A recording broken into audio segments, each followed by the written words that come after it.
Баяғыда теңіз жағасында бір шал мен кемпір өмір сүріпті. Олар кішкентай үйде қарапайым ғана өмір сүреді екен. Күндердің күнінде шал теңізге балық аулауға барады. Оның торына әдемі алтын балық түседі.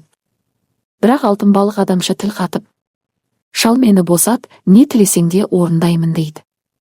Шал балыққа жаны ашып, оны суға қайта жібереді. Ал кемпір болса, неге ештеңе сұрамадың деп ашуланады. Содан шал қайта теңізге барып, алтын балықтан тілек тілейді.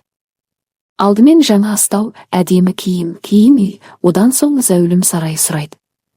Бірақ кемпірдің ашкөздігі шексіз еді. Ақыры алтын балық ренжіп барлық тілекті қайтарып алады. Шал мен кемпір баяғы кедей өміріне қайта оралады. Сол күннен бастап адамдар қанағатшыл болу керек екенін ұғыныпты дейді екен.